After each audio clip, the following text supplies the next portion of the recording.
अ, तो हम लोग आज कौन सा चैप्टर कवर कर रहे हैं? फिजिक्स का चैप्टर है तुम्हारा फिजिकल क्वांटिटीज एंड मेजरमेंट्स। ठीक है, तो सबसे पहले ये जानो कि फिजिकल क्वांटिटीज क्या होते हैं। तो फिजिकल क्वांटिटीज जैसे हमारे पास हो गए मास। मास क्या होता है? कोई भी क्वांटिटी है, कोई भी सामान है तुम्हारे पास, तो उसमें मैटर होते हैं। ठीक है, matter is anything which occupy space. तो कोई भी चीज़ है तो वो क्या कर रहा है? अगर हमारे पास कोई भी आर्टिकल है तो वो आर्टिकल क्या कर रहा है? एक स्पेस को ऑक्यूपाई कर रहा है, और जब वो किसी स्पेस को ऑक्यूपाई करेगा तो उसमें मास होगा। ठीक है, क्या होगा? मास। मास एक फिजिकल क्वांटिटी है, और ये जितने स्पेस को ऑक्यूपाई करता है इसको हम लोग वॉल्यूम बोलते हैं। तो मतलब ये एक वॉल्यूम को ऑक्यूपाई कर रहा है, इसका खुद का अपना मास है। तो कोई भी क्वांटिटी जो मेजरेबल होते हैं वो फिजिकल क्वांटिटीज कहला सकते हैं। अब हम लोग उसी तरह से फर्दर और भी चीज़ को देखेंगे और भी क्वांटिटीज़ को पढ़ेंगे। तो एक और क्वांटिटी है हमारे पास, डेंसिटी। अभी तक हमने कितने क्वांटिटीज़ के बारे में नाम लिया? 3 क्वांटिटीज़ बताया। One is mass, other is volume and the third is density. Mass तो जानते हो पहले से, मास क्या होता है? कोई भी बॉडी में मैटर है तो उस मैटर की वजह से बॉडी में मास होता है। और कोई भी बॉडी है वो जो स्पेस ऑक्यूपाई कर रहा है वो स्पेस वॉल्यूम की वजह से ऑक्यूपाई कर रहा है। Now we should know what is density. तो लिखा है each body has a certain mass and definite volume. कोई सा भी तुम बॉडी ले लो, उसका एक फिक्स मास और उसका एक फिक्स वॉल्यूम होता है ना? पेज नंबर 20 में the volume occupied by a body increases if its mass is increased. Obvious सी बात है कि तुम किसी भी चीज़ का वजन बढ़ाते हो, मास बढ़ाओगे तो उसका स्पेस भी बढ़ेगा। क्या गलत बोल रहे हैं? अगर तुम किसी भी क्वांटिटी को बढ़ाओगे, ज़्यादा सामान खरीदोगे तो ज़्यादा जगह लेगा ना। हाँ, अगर तुम 1 kg राइस खरीदते हो तो एक छोटे से पैकेट में आ जाएगा। लेकिन अगर उसी की जगह तुम 5 kg राइस लोगे तो ऑब्वियसली तुमको ज़्यादा बड़ा पैकेट चाहिए ना, कि सेम पैकेट में तुम 5 kg भी फिल कर सकते हो। नहीं कर पाओगे, क्योंकि जब तुम मास को इंक्रीज करते हो तो वॉल्यूम भी इंक्रीज करता है। ठीक है, और उसी तरीके से अगर तुम किसी भी बॉडी का वॉल्यूम बढ़ाते हो, तुम एक बड़े पैकेट में सामान रखे हुए थे और सामान और बढ़ा दिए तुम, तो वॉल्यूम बढ़ेगा ना। तो जब तुम वॉल्यूम बढ़ाते हो तो मास भी बढ़ रहा है, और जब मास बढ़ा रहे हो तो वॉल्यूम बढ़ रहा है। ये पढ़े। अब है further it is found that increasing its volume, further it is found that, हाँ, अब point number 1, equal masses of different substance have different volumes. मान लेते तुम 5 kg राइस ले लो। ठीक है, तुमने देखा होगा 5 kg राइस ले लो और 5 kg वीट ले लो। ठीक है, तो क्या 5 kg राइस जितना वॉल्यूम ऑक्यूपाई करेगा, क्या उतना ही 5 kg वीट भी ऑक्यूपाई करेगा, कि दोनों का वॉल्यूम अलग अलग होगा? तुम देखोगे कि दोनों का वॉल्यूम अलग अलग है, दोनों का वॉल्यूम मैच नहीं करेगा। ठीक है, तुम 5 kg राइस ले लिया, 5 kg वीट ले लिया, तो दोनों में से कोई एक सामान भारी होगा, कोई एक सामान हल्का होगा। क्या समझ में आ रहा है? कोई एक सामान ऑब्वियसली भारी होगा, एक सामान हल्का होगा। तो जो सामान भारी होगा उसका वॉल्यूम कम होगा, और जो सामान हल्का होगा उसका वॉल्यूम ज़्यादा हो जाएगा। कभी मम्मी लोग को देखा है फरी लाते घर पे? फरी वगैरह खरीद के जब लाते हैं घर पे, तो देखना फरी वगैरह जो होता है उसमें 1 kg भी लोगे ना तो बहुत ज़्यादा हो जाएगा, है ना।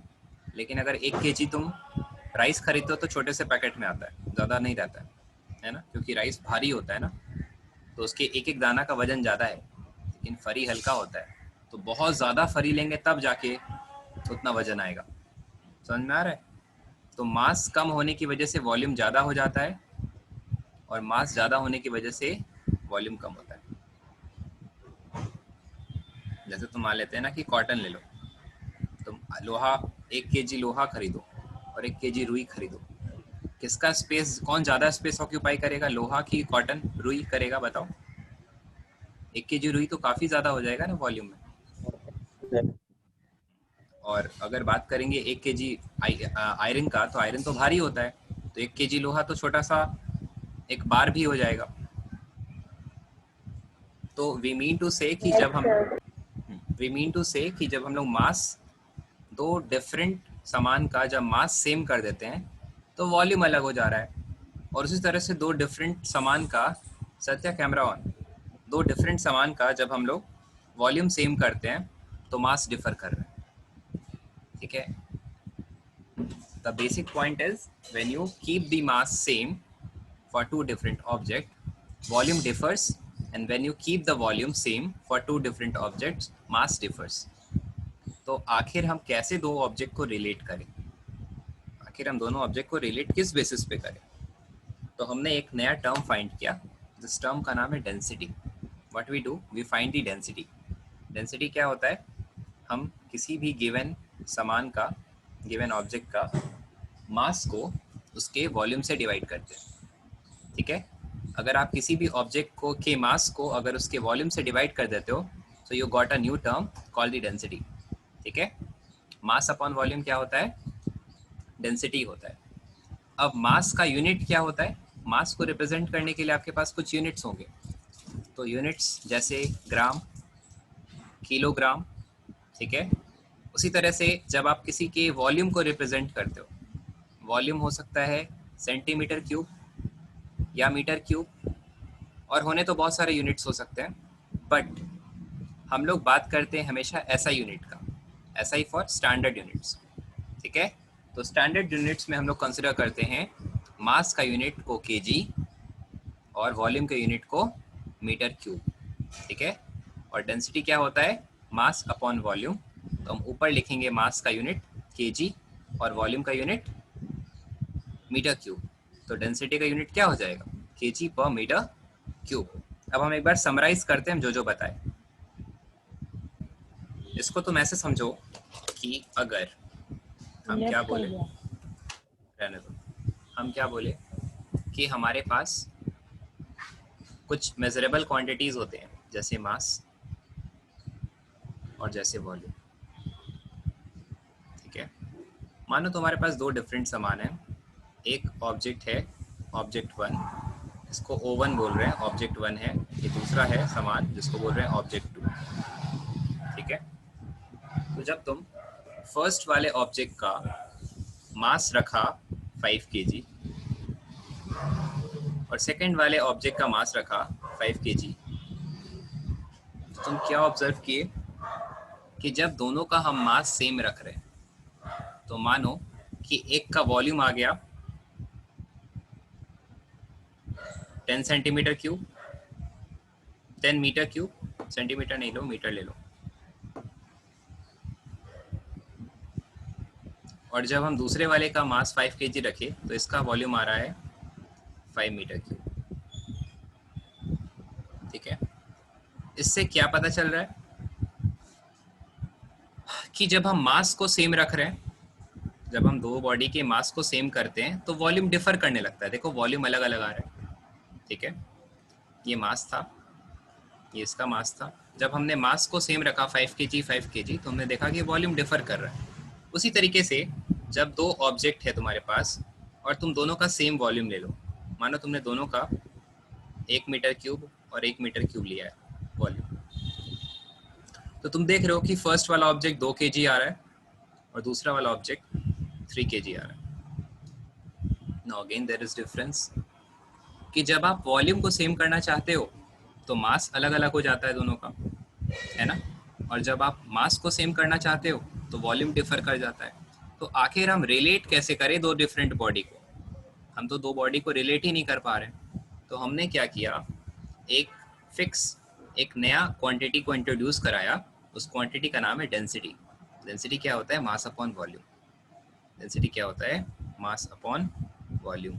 तो आप क्या करोगे, जिस भी क्वांटिटी का मास पता है और फिर वहाँ से आप वॉल्यूम भी पता ही होगा, तो मास अपॉन वॉल्यूम करके आप उसका डेंसिटी निकालोगे। तो मास से मान लेते हैं इस फर्स्ट ऑब्जेक्ट का 5 kg और वॉल्यूम है 10 मीटर क्यूब, तो आप इसको डिवाइड करोगे, ये आएगा 1/2, जिसको आप 0.5 बोल सकते हो, इसको बोलेंगे 0.5 kg पर मीटर क्यूब।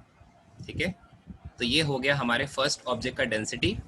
उसी तरीके से जब हम सेकेंड बॉडी का निकालेंगे तो इसका डेंसिटी क्या आ जाएगा? मास 5 है, वॉल्यूम भी 5 है, कट के आएगा 1 kg पर मीटर क्यूब। राइट। तो अब हम दोनों को रिलेट कर सकते हैं कि जो ऑब्जेक्ट 1 था उसका डेंसिटी 0.5 kg पर मीटर क्यूब था, और जो ऑब्जेक्ट 2 है उसका डेंसिटी 1 kg पर मीटर क्यूब है। ठीक है, याद रखना, जिस ऑब्जेक्ट का डेंसिटी ज़्यादा होता है वो ऑब्जेक्ट भारी होता है। ठीक है, इसका डेंसिटी ज़्यादा क्यों है? क्योंकि इसके मॉलिक्यूल्स पास पास है। समझ में आ रहा है? सेकेंड ऑब्जेक्ट का डेंसिटी ज़्यादा क्यों है? क्योंकि इसके मॉलिक्यूल्स पास पास है। फर्स्ट वाले ऑब्जेक्ट का डेंसिटी कम क्यों है? क्योंकि उसके मॉलिक्यूल्स दूर दूर है। ठीक है, तो जिसका डेंसिटी ज़्यादा होता है वो ऑब्जेक्ट हेवी होता है। तो डेंसिटी क्या है समझ में आ गया? Density is nothing, it's just a ratio of mass and velocity.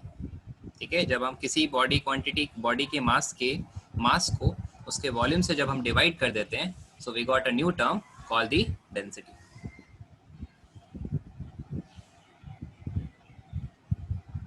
Now I will proceed with कि हम लोग यहाँ पर डेंसिटी का फॉर्मूलाज एंड ऑल देखेंगे।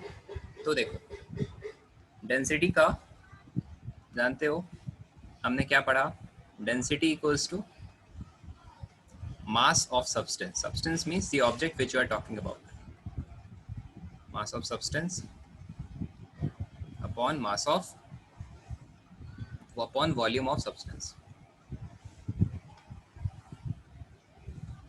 ठीक है, अब देखा जाए मास, एक तरीके का मास क्या है, उसका यूनिट क्या होता है? अगर आप डेंसिटी का यूनिट निकालना चाह रहे हो तो आप लिखोगे unit of density is equals to unit of mass, क्योंकि ऊपर मास है ना, तो मास का यूनिट निकालेंगे अपॉन यूनिट ऑफ वॉल्यूम। ठीक है, अब हम क्या बताएं? बेसिकली हम लोग हमेशा ऐसा यूनिट का बात करते हैं। तो मास का यूनिट क्या होगा? मास का यूनिट क्या होगा? KG, that is called the kilogram. ठीक है, और वॉल्यूम का यूनिट क्या होगा? Metre cube. वॉल्यूम का यूनिट क्या हो जाएगा? Metre cube. तो आप डेंसिटी के यूनिट को क्या लिख सकते हो? केजी पर मीटर क्यूब। समझ में आ रहा है? हमारे डेंसिटी का यूनिट क्या हो जाएगा? केजी पर मीटर क्यूब। बट हम लोग इसको कन्वर्जन सीखेंगे। कन्वर्जन यहाँ पर कैसे होता है कि आप केजी पर मीटर क्यूब को मीटर ग्राम पर सेंटीमीटर क्यूब में कैसे कन्वर्ट करते हैं। तो देखो, 1 kg अपॉन 1 मीटर क्यूब, यही है ना? तो ध्यान रखो, 1 kg में कितने ग्राम होते हैं? 1000 ग्राम होते हैं। तो हम इसको यहाँ पर 1 को 1000 से गुना करके ग्राम बना देंगे। ठीक है, और नीचे में 1 मीटर क्यूब है ना, 1 मीटर क्यूब है मतलब 1 मीटर में 100 सेंटीमीटर होता है। तो यहाँ पर मीटर क्यूब है मतलब 3 बार मीटर है, तो 100 इंटू 100 करने पर ये सेंटीमीटर क्यूब बन जाएगा। जब आप इसको काटोगे तो 3 जीरो ऊपर और 3 जीरो नीचे कैंसिल हो गया। ये क्या आ जाएगा? 1/1000 ग्राम पर सेंटीमीटर क्यूब। तो तुम्हारा कंक्लूजन ये निकलता है कि 1 kg पर metre cube is equals to 1/1000 gram पर सेंटीमीटर क्यूब होता है। डैट मीन्स इसका हम फाइनल कंक्लूजन यहाँ लिख रहे हैं, यहाँ लिख रहे हैं, याद रखना कि 1 ग्राम पर सेंटीमीटर क्यूब में 1000 kg, ओके, 1000 kg पर मीटर क्यूब होते हैं। ठीक है, अब हम ये सारे चीज़ को दिखा रहे हैं, जितना हमने नोट्स लिखा है इसको प्लीज़ कॉपी पे उतार लो। ठीक है, ये फर्स्ट फिगर है, इसको प्लीज़ इसका स्क्रीनशॉट ले लें और इसको उतार भी लें, और उसके बाद ये नेक्स्ट फिगर को भी नोट कर लें, इसका भी स्क्रीनशॉट और नोट कर लें।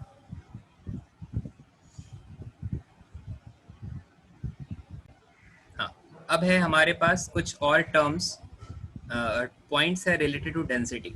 अब तुम ऐसे सोचो कि हमारे पास जब भी कोई बॉडी है, ठीक है, तो जब हम किसी भी बॉडी को, सपोज हमारे पास एक बॉडी रहा, ठीक है, और जब हम किसी भी बॉडी को हीट करते हैं, ठीक है, जब किसी भी सब्सटेंस को आप गर्म करते हो, तो कोई भी बॉडी है तो उसका मास होता है और उस बॉडी का वॉल्यूम होता है। ठीक है, हर एक बॉडी का मास और उसका अपना एक वॉल्यूम होता है। और जब तुम किसी भी बॉडी को हीट कर रहे हो, हीट करना मतलब क्या, तुम उसके टेम्परेचर को राइज करा रहे हो। तो जब तुम किसी भी बॉडी को हीट करते हो तो उसका टेम्परेचर राइज कर रहा है। टेम्परेचर के राइज करने से क्या होता है, उसका मास में कोई चेंजेस नहीं आता है। क्या बताया जा रहा है, इफ टेम्परेचर इज चेंज्ड, ठीक है, अगर आप टेम्परेचर को चेंज करते हो तो फिर no change of mass is observe, ठीक है। आप देखोगे कि उसके मास में कोई चेंजेस नहीं आ रहा है, बट देयर इज कॉन्ट्रैक्शन और एक्सपेंशन,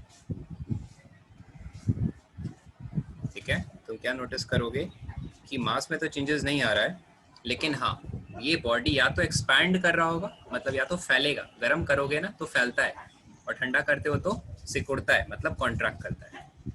अंकिता मेरे को बताओ कि जब हम किसी बॉडी को हीट कर रहे हैं तो वो एक्सपैंड कर रहा है या कॉन्ट्रैक्ट कर रहा है?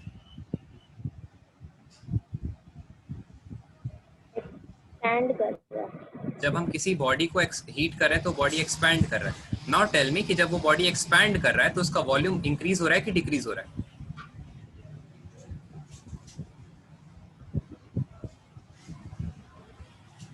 जब किसी बॉडी एक्सपैंड कर रहा है, फैल रहा है, तो उसका वॉल्यूम बढ़ रहा है कि घट रहा है? कोई भी बोल सकते हो। बढ़ रहा है। हाँ, इट्स वेरी सिंपल कि जब किसी भी बॉडी को हीट, हाँ जब किसी भी बॉडी को हीट कर रहे हो तो वो एक्सपैंड कर रहा है, और when expansion is there volume increase कर रहा है, लेकिन मास में तो कुछ नहीं हो रहा है। हमने फॉर्मूला पढ़ा है, density equals to mass upon volume, ठीक है। जब आप टेम्परेचर को बढ़ाए तो हमारा डिनोमिनेटर भी क्या होने लगा, वॉल्यूम भी बढ़ने लगा। और जब ये वॉल्यूम बढ़ेगा तो इस एक्सप्रेशन का डिनोमिनेटर छोटा हो रहा है, बढ़ रहा है ना, नीचे वाला वैल्यू बड़ा हो रहा है, तो ये डेंसिटी घटने लगेगा ना। ऐसे भी देख सकते हो ना, डेंसिटी का वॉल्यूम के साथ कैसा रिलेशन है, उल्टा रिलेशन है। वॉल्यूम बढ़ेगा तो मास अपॉन डेंसिटी उतना ही छोटा रिजल्ट देगा, ठीक है। और जितना छोटा रिजल्ट देगा हमारा डेंसिटी डिक्रीज करेगा। मतलब हमने क्या सीखा कि व्हेन टेम्परेचर इज इंक्रीज, जब आप टेम्परेचर को बढ़ाते हो तो डेंसिटी डिक्रीज करता है। डेंसिटी क्यों डिक्रीज करता है, due to increase in volume. और उसी तरीके से जब आप टेम्परेचर को कम करते हो तो ऑब्वियस सी बात है हमारा बॉडी कॉन्ट्रैक्ट करेगा, और जब हमारा बॉडी कॉन्ट्रैक्ट करेगा तो वॉल्यूम डिक्रीज करेगा, और डिनोमिनेटर जितना छोटा वो कंप्लीट नंबर उतना बड़ा। इतना नोट करो, फिर आगे बताते हैं। हाँ सर। अब हमारे पास एक वेट, अब हमारे पास एक एबनॉर्मल बिहेवियर होता है वाटर का, जिसको हम लोग एनोमैलस बिहेवियर के नाम से जानते हैं। अब ये एनोमैलस बिहेवियर क्या है कि जैसे सपोज कोई भी सब्सटेंस को जब हम लोग सिंपली हीट करते हैं तो वो एक्सपैंड करता है, ठीक है। जब आप किसी सब्सटेंस को कूल करते हो तो बेसिकली वो कॉन्ट्रैक्ट करता है। लेकिन वाटर के साथ भी यही होता है, लेकिन एक सर्टेन रेंज है 0 डिग्री से 4 डिग्री के बीच में। We are talking about water, ठीक है। जब आप वाटर को 0 डिग्री से हीट करते हो, ठीक है, और 4 डिग्री तक लेके जाते हो, तो इस प्रोसेस के दौरान ऑब्वियसली बॉडी हीट ही हो रहा है क्योंकि टेम्परेचर राइज कर रहा है, ठीक है, और ये बॉडी हीट अप हो रहा है। लेकिन द प्रॉब्लम इज, यहाँ पर करना क्या चाहिए था, जब आप बॉडी को हीट कर रहे हो तो एक्सपैंड करना चाहिए था, बट यहाँ पर प्रॉब्लम ये है कि यहाँ एक्सपेंशन नहीं होता है, ठीक है। We find the body is contracting, ठीक है, यहाँ पर कॉन्ट्रैक्शन होता है। उसी तरीके से जब आप 4 डिग्री से 0 डिग्री पर लेके जा रहे हो, ठीक है, तो बेसिकली हम बॉडी को ठंडा कर रहे हैं, बॉडी कूल हो रहा है, तो क्या करना चाहिए था, कॉन्ट्रैक्ट, बट कॉन्ट्रैक्शन नहीं होकर के we find that it is expanding.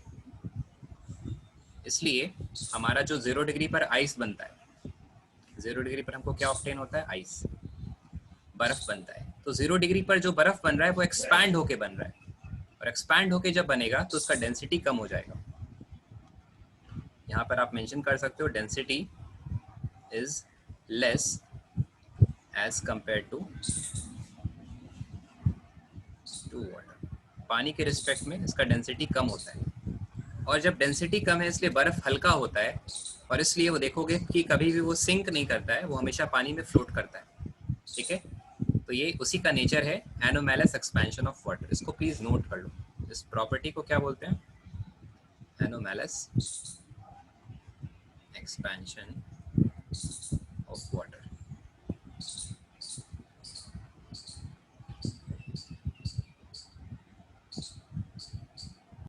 Now हम लोग अब स्टडी करेंगे कि हम लोग कैसे किसी भी बॉडी का प्रैक्टिकली क्या फाइंड आउट करेंगे। प्रैक्टिकली हम किसी बॉडी का वॉल्यूम को कैसे फाइंड आउट करेंगे। बेसिकली हमको फाइंड किसी भी बॉडी का डेंसिटी करना है। ठीक है, सपोज वो जो बॉडी है जिसका तुम डेंसिटी निकाल रहे हो, ठीक है, वो बॉडी रेगुलर फिगर है। रेगुलर फिगर मतलब एक प्रॉपर क्यूब हो। ठीक है, ये रेगुलर फिगर मतलब वो क्या होना चाहिए? या तो हो सकता है वो एक क्यूब हो, ठीक है, क्यूब नहीं तो वो क्यूबॉइड हो सकता है वो क्यूबॉइड हो, क्यूबॉइड ऐसा जिसका लेंथ, ब्रेथ और हाइट वेरी करता है, ये क्यूबॉइड हो गया। हो सके तो वो एक स्फेयर हो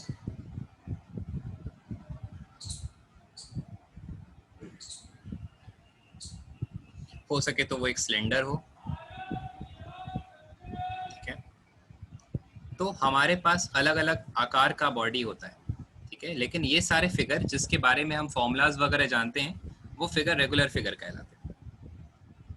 ठीक है, तो अगर आपके पास क्यूब है तो तुम स्केल से, ठीक है, with the help of scale you can find the length side of the cube.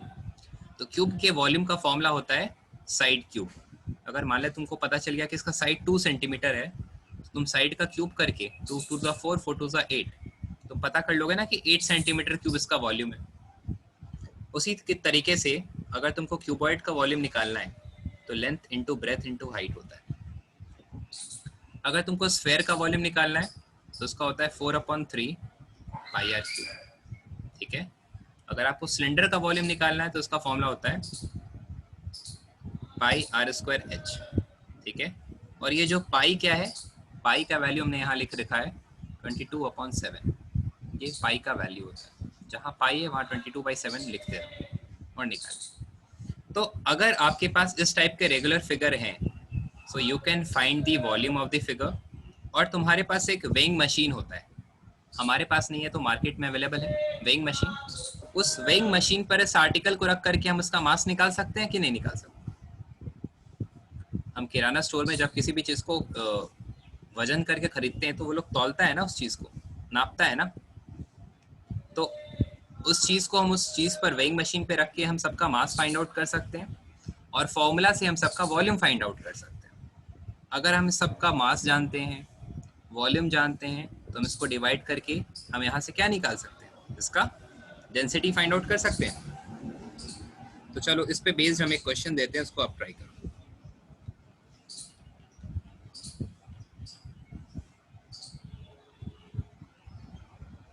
ठीक है,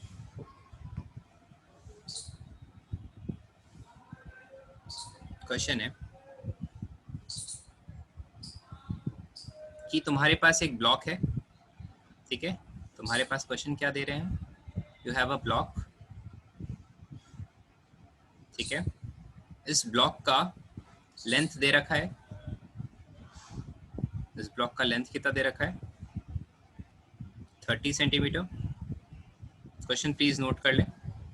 ब्रेथ कितना दे रखा है 25 सेंटीमीटर, और थिकनेस जिसको आप हाइट समझ सकते हो वो दे रखा है 2 सेंटीमीटर। और क्वेश्चन में ऑलरेडी दे रखा है कि इसको जब वेइंग मशीन पे मेजर किया गया तो इसका मास है 7500 ग्राम। तो बताया जाए कि इसका डेंसिटी कितना होगा। ये क्वेश्चन, ये एक फिगर है क्यूबॉइड जिसका लेंथ, ब्रेथ और हाइट मेंशन कर दिया है, वेइंग मशीन पे इसका मास भी निकाल लिया है, आपको सिर्फ ये बताना है कि इसका डेंसिटी कितना होगा। Now everything is in front of you, try to solve it.